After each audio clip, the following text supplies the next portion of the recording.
With the withdrawal of Netflix and Amazon from the Nollywood film market, Nigerian filmmakers have sought for an alternative distribution platform to distribute their films as a result of not having an existing distribution platforms in the market. Is that the best distribution platform they can rely on, or just a quick fix? We'll be delving into an article that explains further the problem and why Nigerians are sought for YouTube to be their main distribution platform. And also to Hollywood, Hollywood filmmakers are banking their hopes on these summer releases to show up box office receipts post COVID-19 era. Would that be possible? We also be delving into a variety article that explains further the situation at hand. I'm Papa Otu, and I bring to you this very episode of the Film Mandate. Stay tuned.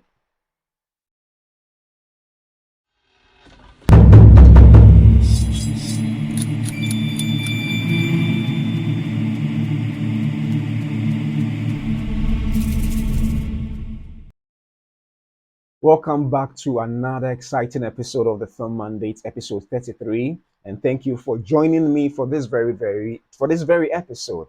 So to begin with story one, we'll be going to Nollywood, one of the biggest film industries in the world. And for those who have been following my platform for a while, an I did a podcast on the withdrawal of two major distribution platforms in Nigeria, and that is Amazon and Netflix. Even though Netflix says that they've not withdrawn completely, they've just reduced their quota of films from a number to three, citing instances of non-profitability of their investments. And today we'll be taking a look at an article published in the on the Arise News platform, citing why filmmakers are hailing YouTube's growing role in Nollywood distribution landscape. So Nollywood filmmakers have embraced YouTube as an alternative distribution platform, citing ease, reach, and fair monetization model. And this article was published about 3 weeks ago, and I thought it's relevant for today's episode. So let's take a read.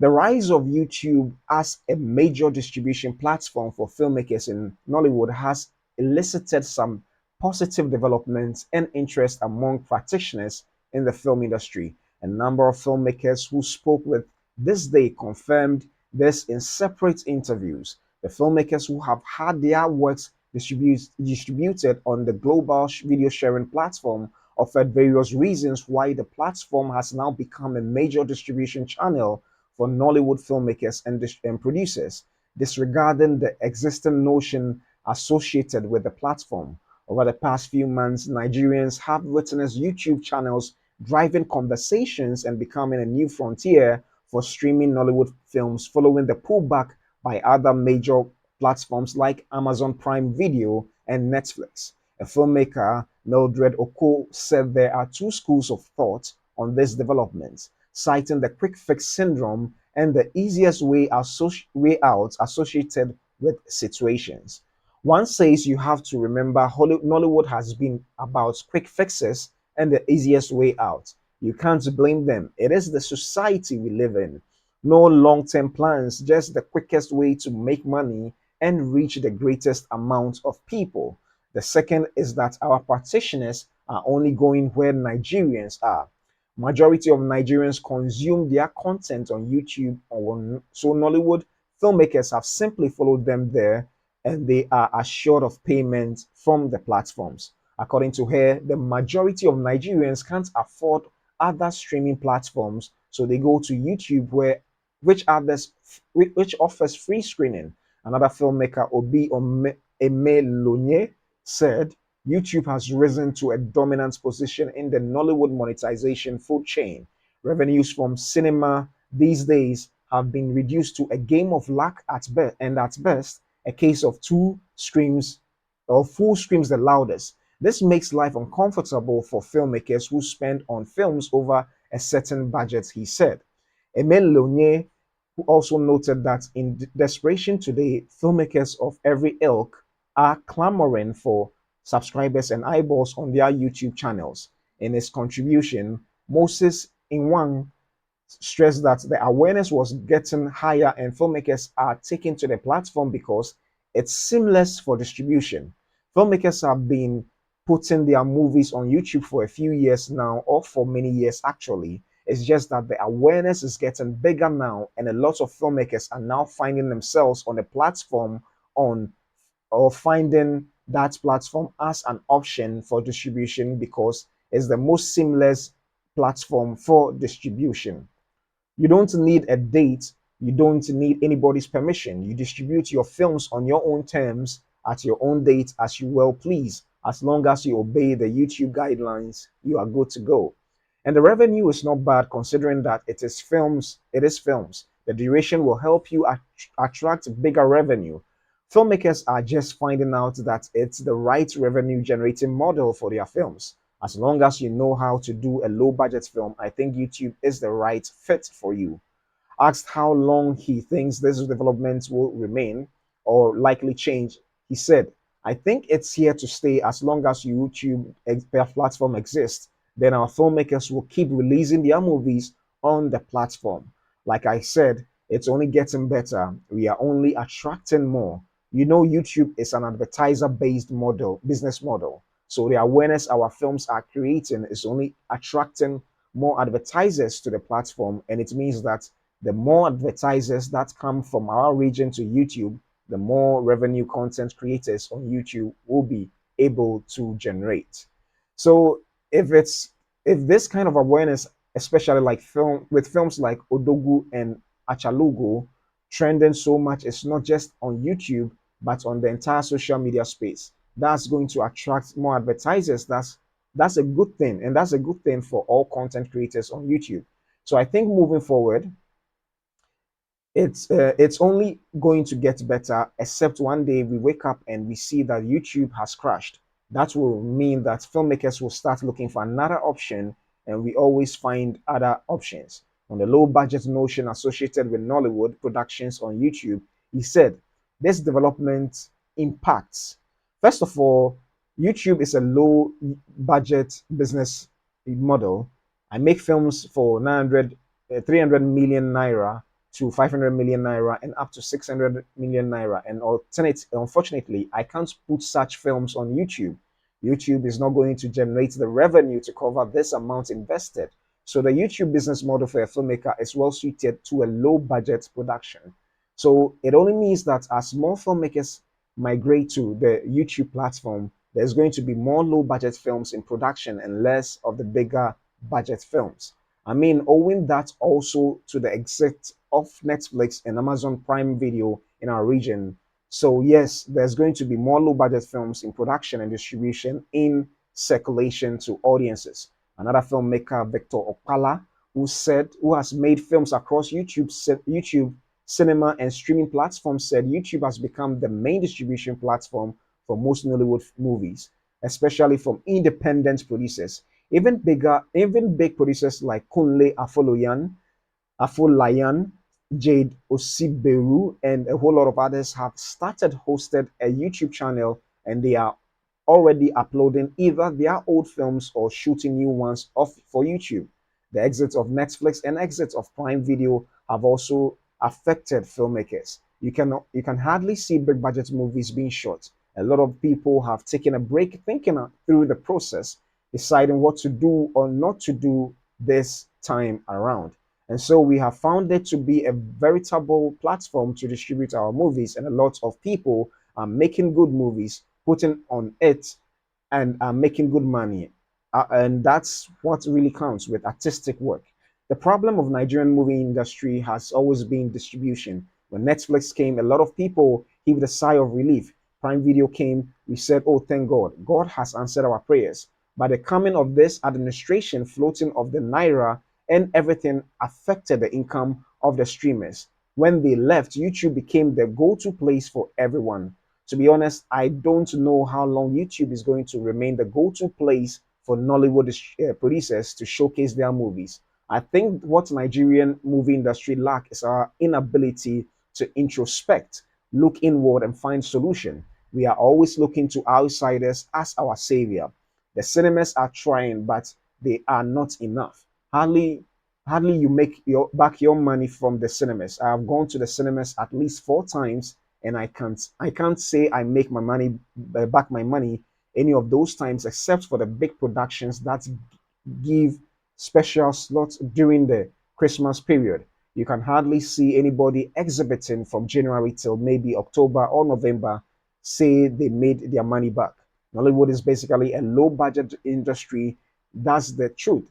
Whether we show cinema or whatever, it's low budget. If the shoot is 100 million naira here, how much is 100 million naira in dollars? That's less than $100,000. Which blockbuster in Hollywood do they shoot with $100,000? So predominantly we are low budget industry and we are okay. For Kunle Afoloyan, who recently released his 2016 thriller, the CEO on the platform, he said he decided to explore YouTube due to its global reach and a commercial purpose. He explained this is a film with so much potential. According to Afoloyan, releasing the multilingual movie on YouTube gives the larger audience an opportunity to enjoy it and to give it a new lease of life. Having premiered it first some 9 years ago, we decided to explore YouTube platform because since the CEO was released in 2016, it has only gone to the cinemas and then from there to DSTV for like a year or two, and then from there to Netflix, and since then it's been on Netflix. This has this was like 9 years ago. Since then, nobody has seen it outside of Netflix. Ferdinand Ekechuku. Ferdinand Ekechuku.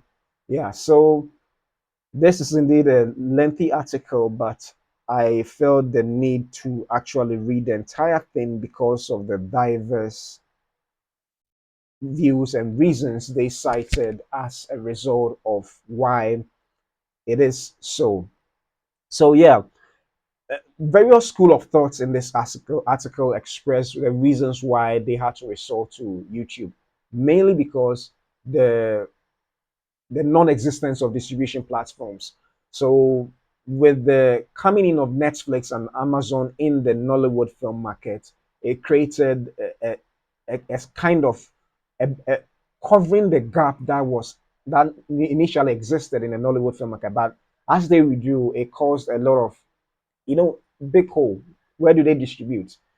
Just as a number of the filmmakers and producers said, going to the cinemas won't make your money back. So then it means that from an appreciable amount of budget to shoot your film, you have to cut it down further to a very low budget to make sense of putting the film on the YouTube platform. And as we know, the YouTube platform is it's a freemium brand.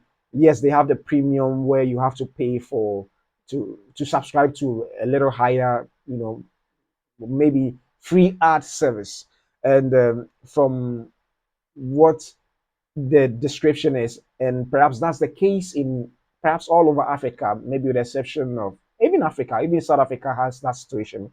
A lot of people can't afford to pay for the subscription fees for Netflix and Amazon. So then it makes it a challenge for these distribution services to stay in certain regions in Africa. So that becomes a challenge. And so the withdrawal has indeed shown the challenge that exists in markets such as Nollywood and Africa as a whole. But the other concern is, so with the lack of cinemas and the non-existence of some of these distribution platforms in Nollywood, which I would say is a microcosm of the entire situation in Africa with regards to the film industry, we realize that it is indeed a challenge, and then the only best alternative will be to resort to YouTube. Some are of the school of thought that yes, it may not be the ideal platform to distribute your films, but others are also of the school of thought that listen, that is where majority of our audience are or go to find content. So why don't we put it there? And then with the increase of advertisers, knowing that a lot of people go to watch these films, it sort of helps generate the necessary revenue for their films. Now, just as I've been drumming over a couple of weeks, the individual film countries in Africa, or yeah, countries in Africa that are into films, their cinemas are scanty and will not be able to meet the demand of making back or the return of on investment for movies by individual producers. I have always advocated for an existing continental market rather than individual markets. And till even as it stands now, if we don't even have new cinemas being built, once we are able to combine our entire network of cinemas that exist in Africa and have a very reasonable releasing schedule with a reasonable theatrical window, I believe that filmmakers, not just from Nollywood, but all across the continent, will be able to make their money back from the cinemas before perhaps putting it on YouTube or any other distribution platform. So it is a challenge until we find a way to unite our markets. I'm talking about Africa as a whole. There's no way we can make money from big budget productions in Africa. You know, maybe big budget productions in Africa or blockbuster, as it is said, may be different from what exists in Hollywood or Europe and other places. But relative to what we would call big budget, it is still necessary for there to be an existing chain of cinemas all across Africa, all across Africa, because with our combined population, we should be able to make decent money on every investment made on films that are shown in the cinema. And yeah, maybe we may not have a distribution platform like the Amazons and the Netflix, but perhaps with DSTV or maybe any other or YouTube, we can find an alternative when we are done distributing in the cinema. So there is the need for distributors and filmmakers in Africa to see how to unite our markets. We can't fight the challenge we are facing as individual film markets in our countries. We need to address it by networking the entire continent and having, so to speak, free trade among ourselves with regards to film distribution and cinema screenings of our films. So it is indeed a challenge. And yes, it may not be the best platform for film distribution in Africa, but if filmmakers find it reasonable to make some decent money and at the same time entertaining their audience, then perhaps YouTube it is. YouTube is where people would go and distribute their films until perhaps such a time when there is a better alternative distribution platform that would help filmmakers make good money, and also perhaps the African audience can perhaps afford without breaking their bank due to economic hardships or other situations that perhaps I may not know. So yes, it is indeed a challenge for filmmakers in Africa. I must say it is not really easy. Now, moving from Nollywood to Hollywood, the concern is almost similar but different. You know, we all seem to have our challenges and different from each other. So, in an article, sorry, in an article published in the Variety, the Hollywood film industry is concerned, is hoping for a better box office receipt post COVID 19. And they are banking on some of the titles that are going to be released this summer to make that impact. And is it going to be possible? Well, let's read this article published in the Variety May 6th, on May 6th. That was just yesterday. Can summer set a post-COVID box office record with help from Superman, Marvel, and Jurassic World Rebirth? Yeah, so there's an article written by Rebecca Rubin in the Variety tabloid. Yeah, so let's read this article. Cinema owner Mark O'Meara was watching the Oscars in his living room when Sean Baker, accepting the Best Director trophy for Anora, made an impassioned plea for global audiences to support their local multiplex.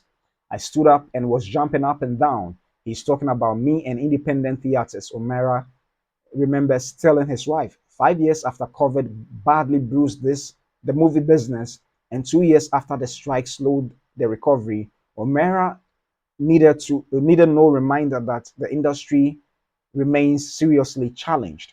A fact that was eliminated during 2025's glacial box office stats. It was an apprehensive couple of months, he says. This was weeks ago in March when theater attendance was flatlining and tentpoles like Disney's Snow White and Marvel's Captain America Brave New World just weren't inspiring enough trips to the movies.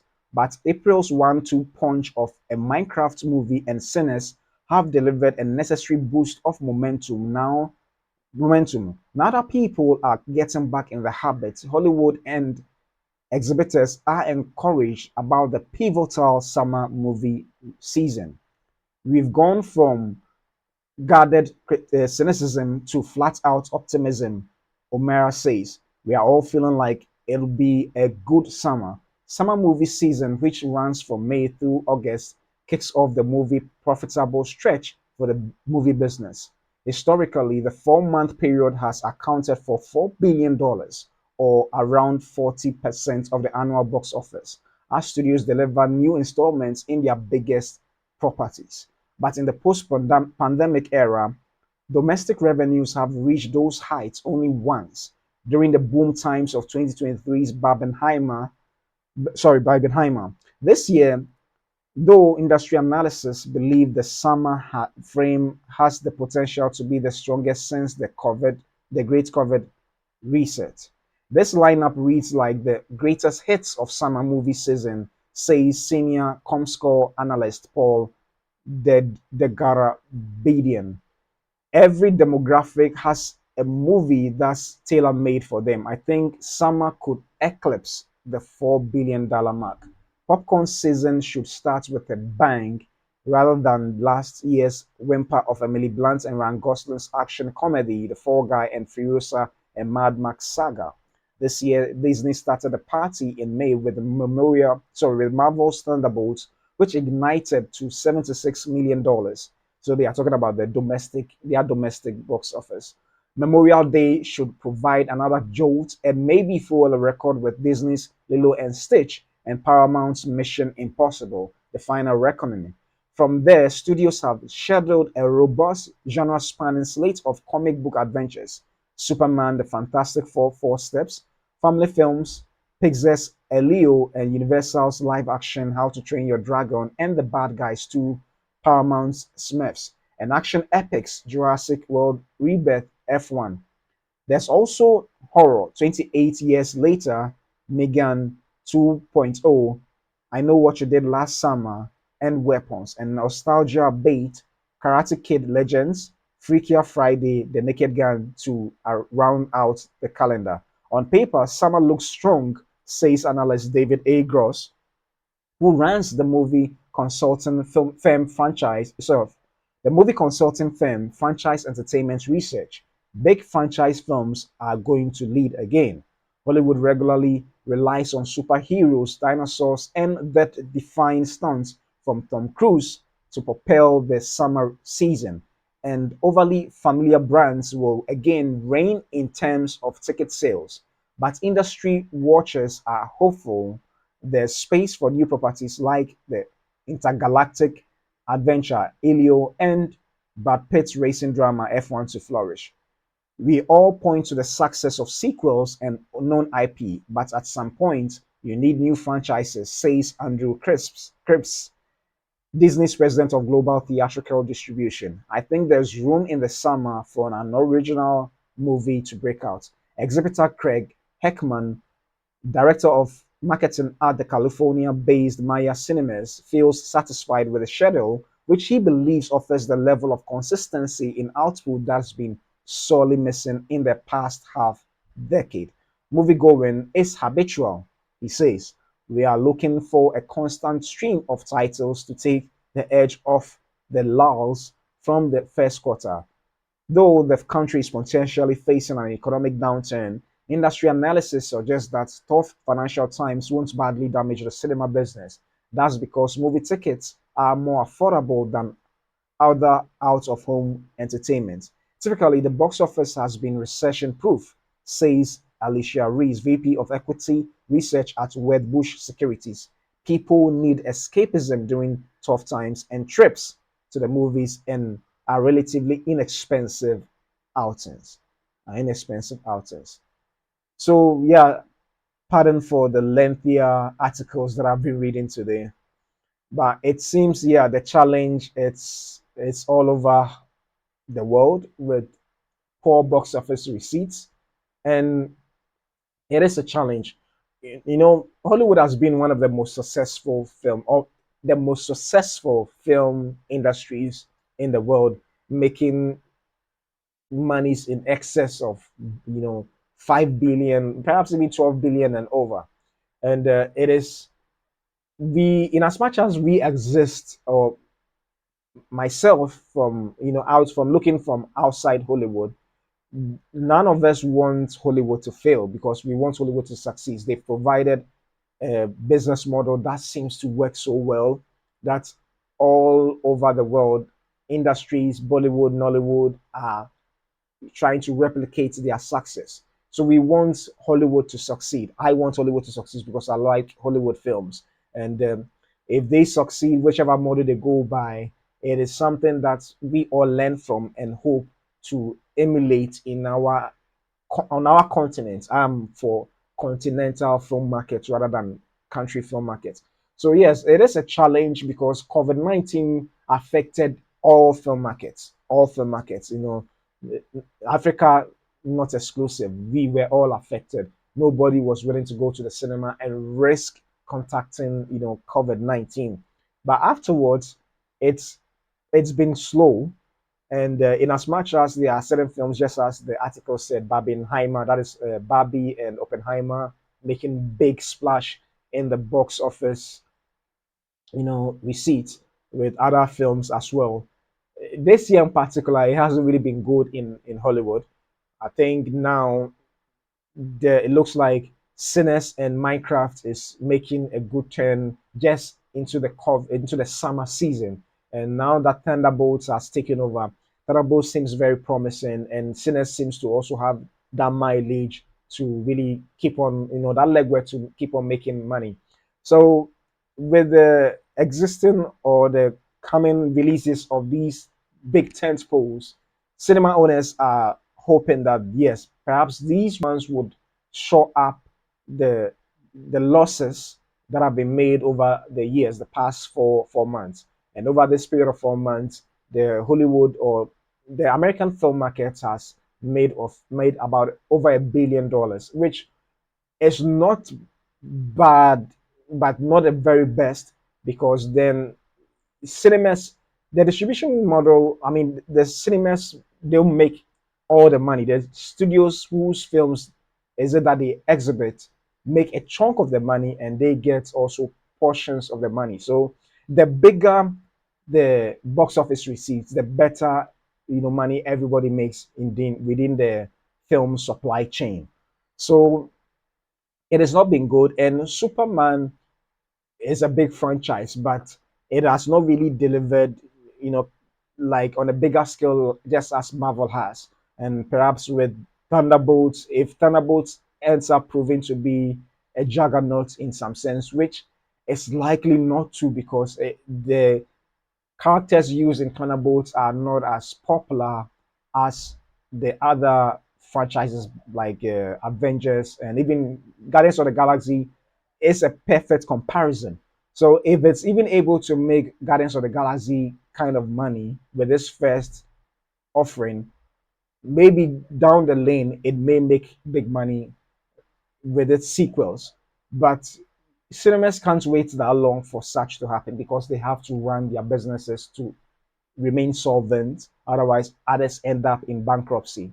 And so, yes, we are all hoping that there is a revival or a surge in the box office receipts so that these films, when they do well, it has a ripple effect of also doing well in other markets as well. and that is what we are all hoping for the film market in Hollywood to succeed, and same in Africa. And I remember Omera, one of the cinema chain owners, was happy about a colleague winning an award and encouraging people to go to the cinema. And yes, cinema is really important for the film model. Other things can, Netflix has been a model that's tried to defy that, but even for them, their based model doesn't always work well when films that are put on their platforms doesn't attract much or new subscribers. So it is a problem. And realizing that research has been done that when films are released in the cinemas, they do well later on the distribution platforms. It becomes a challenge for all, even though there have been articles quoting or citing Ted Sarandos of Netflix to say that the cinema model is outdated or will be outdated. But it's not really the case. That's not really the case. Cinemas are needed to help everybody succeed. And therefore, yes, it is necessary that people are encouraged to go back to the cinemas and watch films there. But the other thing too is this: all will be dependent on how good the films are. There have been instances where films have been very good, and yet people still don't go to the cinemas to watch those films. And that has been a challenge, I must say. That has been a challenge. And I'm hoping perhaps good films are rewarded. Good films are rewarded with enough trooping into the cinemas by cinephiles or people who want to be entertained by films in general. So it is indeed a challenge, and we are hoping that the film industry everywhere succeeds. They make enough box office returns in order to help boost the film industry worldwide.